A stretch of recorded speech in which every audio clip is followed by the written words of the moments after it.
Welcome everybody back to the 6th episode of the PRIMLLIFE podcast. I have a person on who's a very motivational guy. He's a bodybuilder, former powerlifter, and a teacher. Kind of educating today's youth and really motivating people to push themselves farther and to be their best selves. But I just want to introduce Zach. Great guy. I've been following him on social media after I found him on Nick Strength and Power's channel a year or two back ago. Really perfect example of what natural bodybuilding can be, and just really shows hard work every day when he grinds in the gym and through his everyday life. But I'll let him tell a story. Yeah, thanks for having me, Colin. Of course. So I am Zach. I'm a middle school teacher, and I've done natural bodybuilding since 2016 now. I coach football. Let's see. I'm trying to think. I got some notes over here. I've been natural bodybuilding since 2016. I've done pretty much every single division. I started doing bodybuilding. Then I went over to classic physique, and this past year I actually did my first men's physique show. Been teaching since 2017, I believe. So my first year of actual bodybuilding, I wasn't teaching. I am from Cynthiana, Kentucky. It's a really tiny little town next to Lexington, Kentucky, and I actually teach in northern Kentucky. So a little bit of a drive here and there, but it's really fun, man. It's great to try to mold the young minds of today's youth. Oh, for sure. And they definitely need it as well too.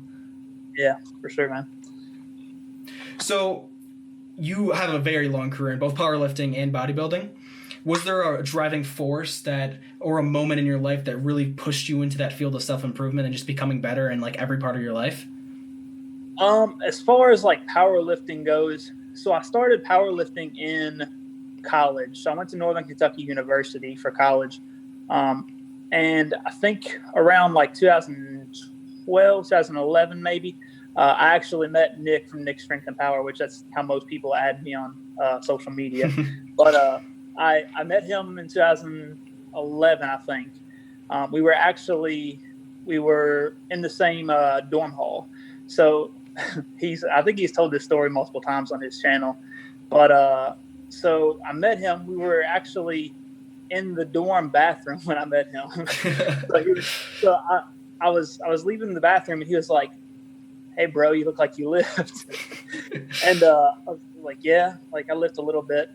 He's like, "We should lift sometime." And ever since then, we became gym partners in college. After that, ended up teaching, finishing college, got my degree in health education, physical education as well. And I've been living in Cincinnati. I actually met him, like I said, in 2011, and that's kind of how I got more into fitness. So I started kind of just lifting very consistently, more 5-6 days a week. And then after that, started getting into powerlifting. I did powerlifting for I think 2 or 3 years. Ended up having to have cartilage in my leg removed. Yikes. Just because I lifted so much heavy weight. And then after that, I'd always kind of been a fan of bodybuilding, but I never really thought that I could do it because I was always the big kid throughout middle school, high school.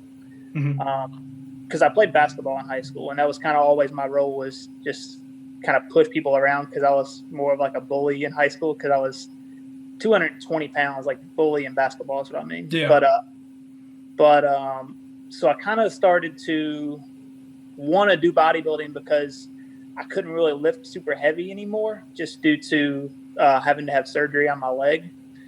So I started losing a little bit more weight, started trying to do bodybuilding and be more, I guess, lean. And just having that motivation, having a good gym partner like I found in Nick early on really helped me kind of get into fitness. So I guess that would probably be my motivation and things starting off. Yeah, for sure. What I tell people who are really trying to get into the gym is just finding somebody to bring with you who's had some experience already, who might be a little bit bigger than you, to really surround yourself with the people you want to become. In essence, it's huge.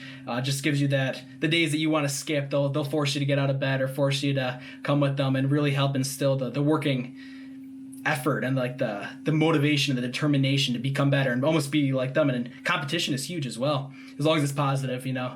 Over it can definitely become negative when it's in the wrong environment. But if you have somebody to push you and somebody to compete against in a friendly manner, it's huge. It's massive.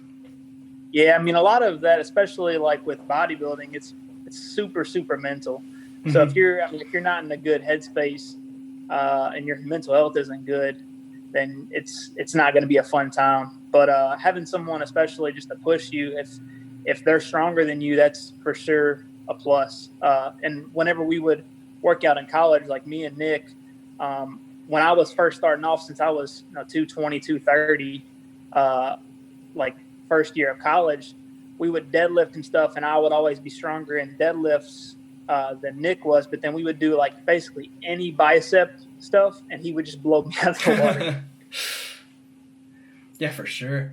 Yeah, it's great to have friendly competition. That's also huge. Do you have any thoughts that motivate you through long days? I know with bodybuilding, when you get later into prep, it's just brutal on your body and on your mental space too as well. Like, what pushes you through those long days? So whenever, especially like late in prep, pretty much every day is long, especially like since I'm a teacher. Mm-hmm. I wake up, and a lot of the times when I'm doing prep, I'll do fasted cardio because I've got my own treadmill.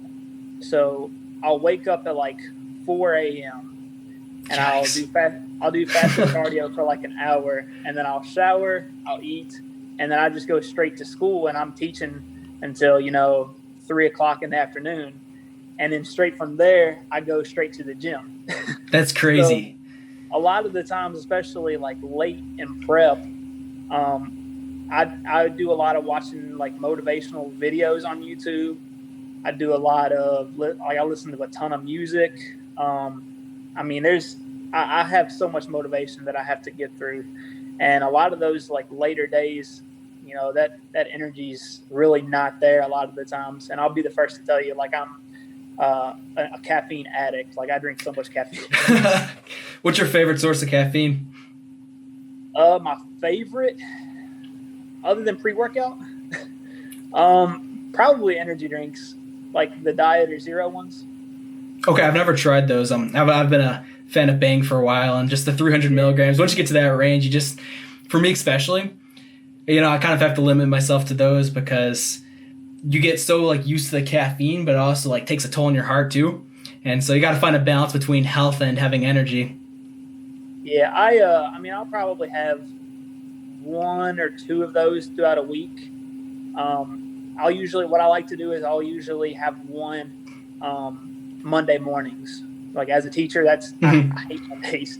So like I'll stop at a gas station or something on the way on Monday mornings, and that's kind of something to look forward to throughout my weeks, is that I get like kind of like a treat. Yeah. Throughout a prep, I usually don't have a whole lot of those. I still have pre-workout throughout a prep, but a lot of the times, because I don't have a ton of carbs in my diet during a prep, I really do actually rely on pre-workout a lot, probably more than I should. Hey, if it gets you through the extremely low carb and fat diets, that'd be huge. What is it like when you get into the later stages of prep? Like, how do you function as a human being without just falling asleep and being a zombie the whole day? So especially like peak week, that final week, since I'm a teacher and I'm around middle school kids, I teach 6th, 7th, and 8th grade. So that on that peak week, I'll take either that Thursday and Friday off, and I get a substitute those days, or just that Friday I take off because I can't be around middle school kids those last 2 days at least, because at that point I'm pretty much zero carbs that peak week. I'm Yikes. zero carbs. I am super depleted. I don't drink a whole lot of water that last day before the show. Mm-hmm. So like if I'm around kids, I would be honest, I'm afraid that I would like snap on some of them. No, I could totally, I could see that in myself too.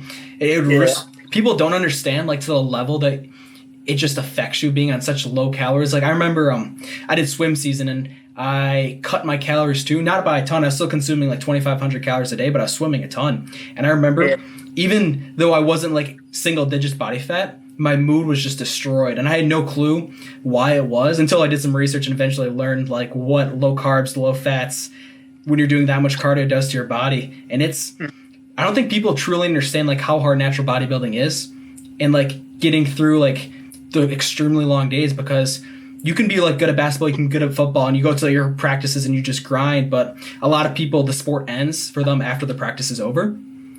But in bodybuilding, it's like a 24-hour thing. Your sleep has to be in check, your food has to be in check, your workouts have to be in check. It's almost more of a 100% thing than a lot of people seem to think. Yeah, I mean, I did basketball from middle school all the way to high school. I played a little bit like intramural wise in college. I didn't play competitive in college, honestly, because I wasn't good enough. But comparing it to like natural bodybuilding, like you said, it's all day thing. You have to watch what you eat the entire time. You have to watch how much you sleep the entire time, how long your workouts are. Like, just being able to do that and comparing that to basketball, at least high school level, I think bodybuilding is a lot harder. Yeah. And a lot of people, when they think of like even natural bodybuilding, they think of professional bodybuilding, and those two things aren't the same at all. Like natural bodybuilding, and a lot of the times people will tell you that's more of a dieting contest than anything. Yeah, for sure. Usually the more lean you are, the more likely it is you're going to win compared to how much size you have. If you're not lean for a natural bodybuilding show, it really doesn't matter. Unless you're like genetically just huge, it really doesn't matter how big you are. Exactly. What are the telltale signs that you've reached the peak leanness that you really want to achieve to compete in a bodybuilding competition? Honestly, I feel like the worse I feel, usually the better I look.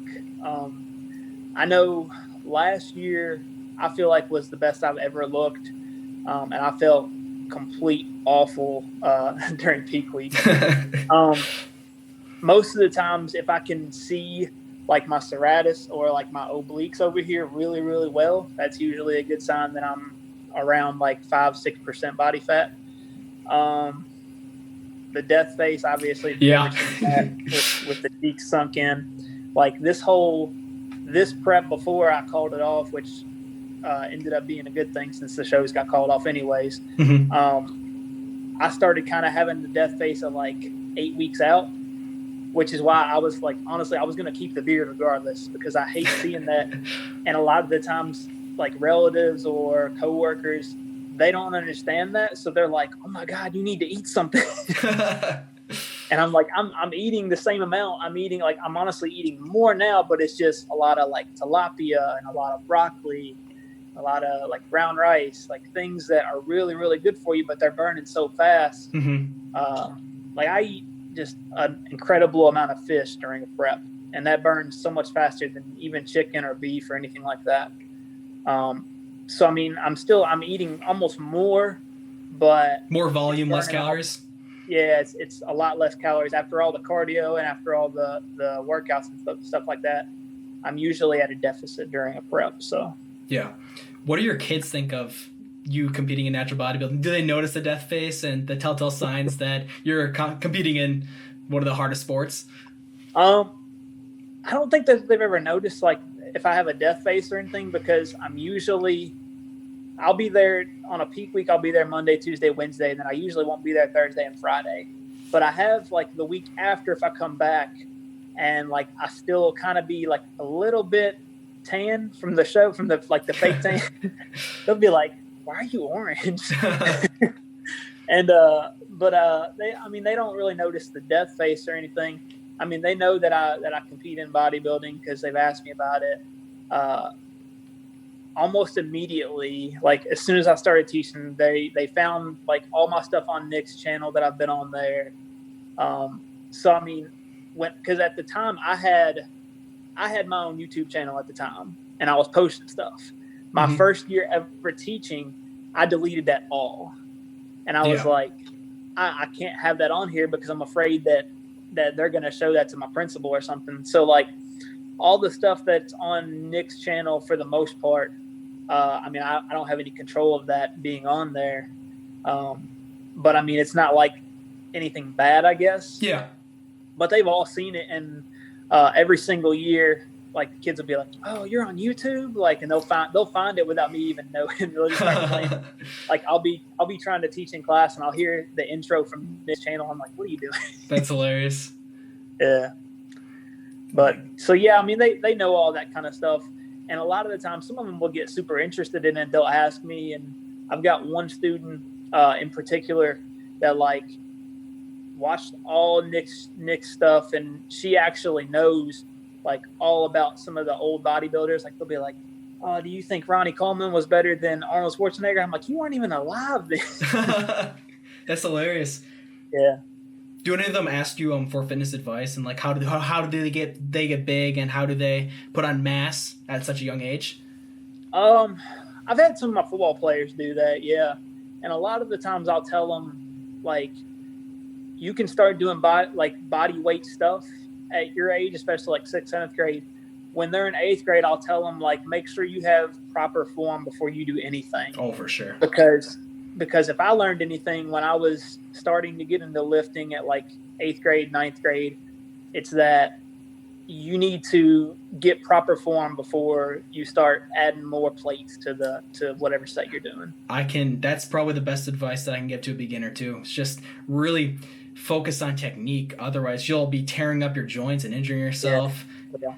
I remember the first time I tried benching, I loaded on a plate thinking that I could do it, and I got it off the top. Then I dropped it on myself and had to have like 3 of the big guys in the gym had to like run over and help me get off, and I had a bruise across my chest from where the bar was. Yeah. And, that was my motivation to take it easy and start off really light for a while. And also, yeah, I mean, a lot of them, and I'll even see it today. I'll be in there and like they'll be high schoolers, and it makes me feel super old. I'm like you need to slow it down, because I remember doing that when I was in high school too. I think me and Nick actually, back when Urban Active was like a gym, I don't think it's in business anymore, but me and Nick used to go to Urban Active over in Northern Kentucky, and we would take every 45 we could find and load up like the leg press and do like the worst possible form. We thought we were like killing it back then. That's hilarious. But like, if I could tell any high schooler, even like 8th grade, middle schooler, it's that just slow it down, make sure your form is good. Once you can get 8 to 10 of something with perfect form, then you can kind of start loading a little bit more. But I mean, there's no reason that you should be maxing out every single time you're in the gym. Yeah, and also having specific training days was huge too. Also, when I started, I remember I did arms and shoulders every day for about 4 months straight. And by the end of it, I remember trying to do like the machine shoulder press, and I couldn't put my arms above like my head, and I was just in the most agonizing pain. And then I went to my chiropractor, and I was just like, "What's the problem?" And he goes, "You're literally like tearing stuff like right now." And that's when I first learned like you got to split stuff up. Training more than 2 or 3 times a week is just going to cause injuries. Just really focusing on rest. Rest is huge. Like, people don't realize you can't bench heavy every day and expect to make gains. You'll only injure yourself or become demotivated after that. Yeah, absolutely. Yeah, I think I had posted something about it the other day, because I just started, like, I got all my weights from my apartment up north and brought them down to my girlfriend's. I'm actually at my girlfriend's house. I've been living here pretty much. But I brought all my weights, my barbell and stuff from up north, and I put it in her garage. So I've been lifting in the garage. And I was thinking, I was like, man, I feel like I'm 16 again. This is what I was doing when I was in 16, except for instead of different body parts, I was just bench pressing pretty much every day, thinking that was how you worked out. Like, I didn't even know that there was really anything else you could do. Of course, YouTube wasn't a thing back then, really, or if it was just getting started. But there wasn't as much material on YouTube back then, if there was any. Yeah. Now, I mean, you can basically go to YouTube and type in how to do this exercise, and it gives you step-by-step ways to do it. So. Yeah, and misinformation back then was a huge thing too. You had the Mike Chang and the towel rows and stuff like that. Yeah. Now you have reputable people like Jeff Cavalier, Jeff Nippert, a lot of the people who are really into fitness, just really going in depth on the form, and that's also huge too.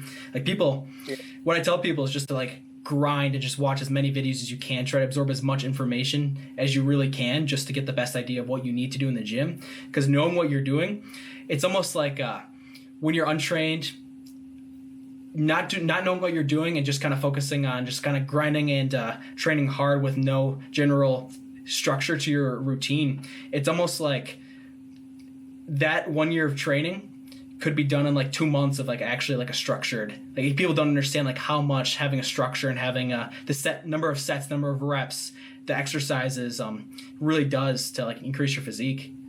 Yeah. A lot of the early stuff, like learning how to do certain exercises, I would watch like Scooby was one of the main YouTuber guys. I think Matt Ogus early on, Chris Jones, a lot of them. Those were a lot of the guys that were having like just straight up workouts on their YouTube, learning things like that. And like I said, when I first got into college, when I was in high school, I probably lifted maybe twice a week or so. When I first got into college, my freshman year, I started lifting more 5-6 days a week. And then I met Nick, and Nick really helped me out early on with a lot of stuff. So, I really didn't know a whole lot on how to train before I met him. So, yeah. What do you think is the biggest thing that you wish you knew before you started getting into fitness and getting into lifting and powerlifting? Powerlifting wise, or just in general? Just in general. Probably nutrition. Oh, it's huge. Probably nutrition. Yeah. A lot of the times, like the different kinds of foods, especially when to eat those, really was something that I didn't know at all when I first started. Like I said, when I was in high school and early college, I was 220, 230. I think 230 was probably the heaviest I got during powerlifting. And that was like, I really wasn't watching too much of my nutrition. Yeah. Or if I was just way overdoing it. Once I started like getting into bodybuilding, like now it's rare for me to be over 200 pounds. And I'm 6 foot. I'm not short by any means, really. So if I'm 200-ish pounds, it's usually off season. But when I was powerlifting, I was 230. I was eating a box of Pop-Tarts before a powerlifting meet. And a lot of that too is just being a college kid, because college kids, you can't afford having really, really nice food and stuff like that. So you're eating a lot of junk food, things like that. But just learning about nutrition, when to eat certain foods, when to cut off your foods, going to sleep, things like that. That's probably the number one thing that I wish I would have known when I first started. Yeah, for sure. When you were really into powerlifting, what do you think your top numbers were? I never ended up doing like a full bench, squat, and deadlift meet. I did a lot of it was kind of like a backyard federation. It wasn't anything like USAPL or anything like that. But I did deadlifts a lot because that was my favorite lift back then. My best deadlift ever, I was 225, and my best deadlift was 550. That's impressive. Yeah. And I'm not sure if that one counted. I think my best one that counted was 545. And then my 550, I hitched it really, really bad. And then bench press, even though, like I said, I never actually competed with bench press, which I didn't do that because my bench was not as heavy as my deadlift. My best bench press was 325, and that was at 220 still. And then my best squat, I think right before I had knee surgery, I was at like 450. Still pretty solid numbers. In like the 1400 area? Yeah, it wasn't too bad. Like now anymore, though, when I'm squatting, I don't go super, super heavy just because my knees are so bad. Yeah. But hey, solid numbers. Yeah, it's not too bad. So in your many bodybuilding competitions and different competitions in other federations, do you have any that stand out? I'd probably say, let's see. I'd say last year, because it was my first year of ever winning my class. Because like honestly, since I started in 2016, I had never ended up winning my class until last year. And I think mainly it was because a lot of the times I'd tried different classes and different divisions and different things like that, and I kind of never really felt like I fit in any certain position, like that my body type was like perfect for that certain position or that certain division. Yeah. So like my first year in 2016, I did bodybuilding. So I had like the bodybuilding trunks on and everything. And I kept losing to people that were like 5'4", 5'5", like the short guys that are just huge. And I was like, man, like maybe this isn't for me. So I switched out of bodybuilding, and that's when classic physique became a thing. When I was like, man, this is what I really, really was meant for, because I'm a taller guy. So I did classic physique for a couple of years, and I still kept losing the shorter guy.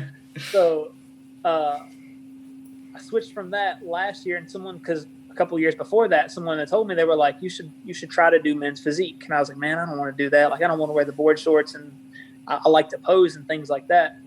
So last year I was like, whatever, I'll give it a try and we'll see. So I ended up last year winning my class and getting second overall in my second show that I had done. I've only done 2 in men's physique. So I ended up winning my class and getting second the overall. And the guy I lost to was ripped. He looked really well. But I would say the one where I won and then the one before that. So both the shows I did last year are probably my most memorable. And the one before that, mainly just because it had so many people in it. Like, I did men's physique novice for that show, and they had 11 competitors in the class I was in. Okay. So like, when I was in first call outs, that was like the best thing ever. I was just happy to be in the first call outs. Yeah. But that was the most fun just because it had the most people in it. Mm-hmm. All the other ones that I'd done before that were 2-3 people in each class. And I kept getting like second or third. And it was tough back then. But. Yeah. For the people who aren't familiar with men's physique, what do the judges focus on and really look for in the best competitor? So for men's physique, that category is the one where you wear the board shorts. So you really honestly don't even have to train legs at all, because they don't get scored. Yeah. Now, granted, I still train legs just because I enjoy it. And I like to have like my board shorts kind of be tight. Like, I still like to look like I train legs. So for that, a lot of the times they just judge you on how shredded you are. And it's more of like a beach look, more so than just being ripped or freaky compared to classic physique or bodybuilding. Yeah. So in the men's category, and I'll just for people that aren't familiar with it, for men's, they've got bodybuilding, which is like the mass monsters, the freak. Those are like huge muscular people. Yeah. The classic physique is a little bit more, a little bit less size, and it's more of like an artsy kind of thing. So it's really focused on posing, really focused on the art side of it. And then men's physique is more of a beach look. You're just shredded, really nice abs, V-taper, things like that. And you don't do the same posing in men's physique as you do the other two. Okay. Yeah. What is so obviously you have, out of the many competitions that you've competed in, what does the average meet day look for you? So as far as bodybuilding goes, it pretty much takes up the entire day. So what I've done in the past is a lot of the times, a lot of my shows are in the Cincinnati area because I'm near there. And I've actually stayed at Nick's house the last 2 or 3 years that I've competed, because I've done shows that are in his hometown. So I'll be putting on my tan 3-4 days out. I'm usually doing keto diet, so 0 carbs, 3-4 days out. And then the day before a show is when I kind of start to carb load. A lot of the times it depends on how well prep went. When you start adding the carbohydrates into your diet to get fuller and I guess kind of fill out more. So the day before a show is when I usually do it, just because my body reacts to carbs really, really quickly. So the day before, I'll start eating like 100, 150, 200 grams of carbs. And the morning of, I'll have this like giant steak, basically. And I had a friend said like you should have pineapples before that too. So I had like pineapples and a big old steak the day of the show, and that's pretty much all I'm eating before a show. That and then rice cakes, but I don't get hardly any water though. That must be rough. So, yeah, it's really rough. Like the day of a show, I almost crave water more than food. Wow. And that's saying something because I've got like a huge sweet tooth. Yeah. Do you consume any liquids? Like I heard some people that do black coffee on the morning of their shows. Do you take anything in at all? The day of a show, I'm like barely sipping water. Yikes. So the day before, this is a 16-ounce bottle of water. The day before the show, I have like this much water. Oh my gosh. Like that's like, it may be 8 ounces. So I start to kind of cut water off depending on how good the prep went. Now, if I'm like already shredded, like super, super low and feeling terrible on Wednesday, Thursday, then I'm able to drink more water. Mm-hmm. So the harder I'm working, the better I look early on, determines how much water I get really the last week. I heard some people, they peak like a week before or maybe 2 weeks before their competition. Have you had that happen? I wouldn't say it 2 weeks before, because I feel like peak week really helps me out a whole lot. I know that last year, my first men's physique show, I didn't feel like I was quite as lean or full as I wanted to be at the same time. And the night of the show, even though I had a show the next week, the night of the show, Nick and then a couple other of our buddies said, yeah, let's go get pizza for post show. So I said, okay, I'll see. So I ended up getting like an individual pizza, and I looked better the next show, which is the one that I won my overall at. And Nick and some of my other friends said like they think that it was because I had that pizza that it kind of helped me fill out more. Yeah. And I wasn't as like flat, I guess. Okay. Do you ever focus on cutting out the micronutrients, salts, and the various less heard of and less known parts of your diet? So on my peak week, I'll when I do my water load, like I first start off and I'll have like a gallon of water, 2 gallons of water, and like almost 3 gallons of water starting off peak week, like the Sunday or Monday. Mm-hmm. Once I start to kind of cut my water off, I load up on sodium too, which a lot of the times, some of the people who don't know, a lot of the times when I do my sodium load, have you ever had those bouillon cubes that you put on like chicken noodle soup? Yeah. I'll have one of those and I'll just like suck on it, which is really disgusting. But I mean, it's basically just all salt. Yeah. So when I'm sodium loading, I'll have one of those throughout the day, or I'll have 2 of those throughout the day when I'm trying to peak my sodium. And then once I start to carb load the day before the show, I don't have any sodium. So it kind of manipulates my body a little bit. I've heard that it works. I've heard other people say like they don't track sodium at all. It really just depends on how your body reacts to. Yeah, for sure. So supplements are obviously a huge part of bodybuilding, and with natural bodybuilding, obviously you take no steroids or no testosterone, nothing added. What does your normal supplement routine look like for protein powder and for pre-workout? It really depends on if I'm in off season or if I'm in prep. So if I'm in off season, I'll take a protein, which that's the same during prep. I'll take a pre-workout, which is the same during prep. And then in off season, I'll usually just have those 2.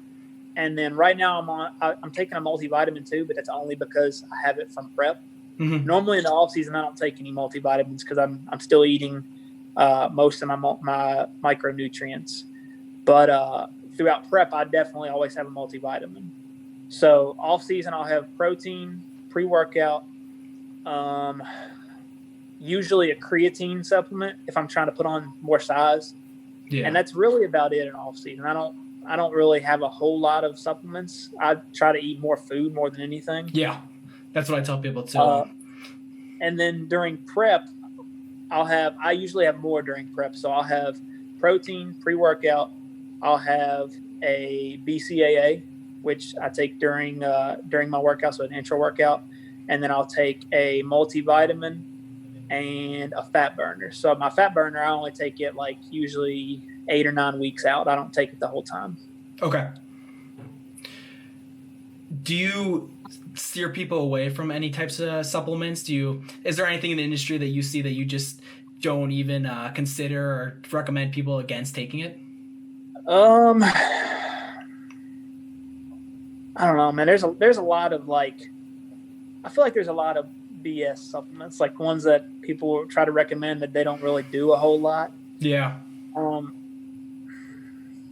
I mean, a lot of people try to say BCAAs do that, and they might be a placebo for most people. I just honestly feel better when I take those during prep, just because it, I guess, gives me a little bit of flavor. Yeah.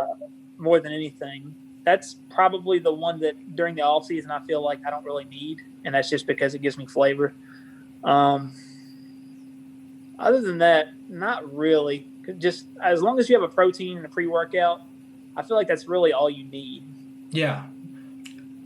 Yeah, that's what I tell people too. Just try to get most of the macronutrients in through food. That's a huge thing. And people, they can't focus on supplements to make them gain muscle only.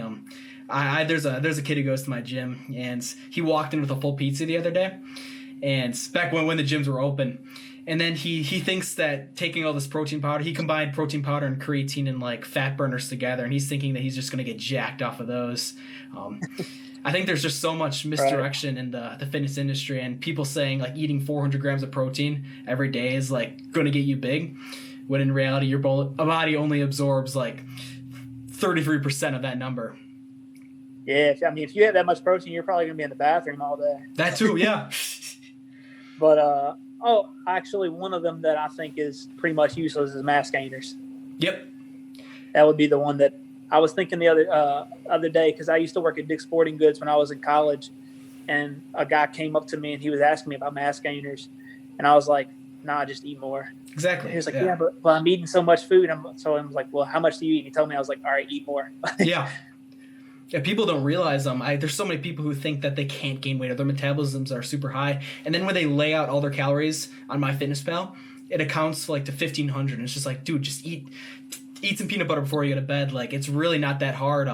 And your metabolism isn't as fast as you think it is. It really isn't. Yeah. Wow. If you had, closing off the podcast, if you had one thing that you would recommend to people who are just getting into fitness and don't have the motivation that they need to really be consistent, what would it be? I would probably say just find someone that is some source of motivation to you. I mean, it can be a YouTuber, it can be a professional athlete. Find some type of motivation. It can be, music. It doesn't have to be a person either. Yeah. A lot of the times before I work out, even now during home workouts, which definitely is hard to find motivation for that, I watch like a motivational video before. Which a lot of the times, I don't know if you're familiar with it, like Machiavelli Motivation is one of them. I think I've heard of him. Huge motivational channel where they just post like workout videos, things to basically get you hyped and amped up for a workout. I rely on those really, really heavy. And like music, I rely on that heavy. So just finding something that can motivate you somehow. Find someone that you look up to. It doesn't have to necessarily be a professional athlete. It can be, a relative that's really inspirational, different things like that. So having just something that can motivate you on days when you're not super motivated, I think would definitely be something that you should have. Yeah, I totally agree to all that. That's some of the most solid advice that I think people can really benefit from. Just having somebody to push you, having some motivation, having a driving force in your life. It's huge. It really makes a difference when you have to push yourself to get out of bed or get to the gym. But that's great, man. Where can they find you on social media? My Instagram is Turner_muscle. Perfect. Well, everyone go make sure you follow him. Follow this dude for a while, like I said before. Really honest bodybuilder, just really shows the natural side of bodybuilding and maxing out his potential. But hope you guys enjoyed the podcast. Make sure you go follow him. But thanks for watching, everyone. Peace.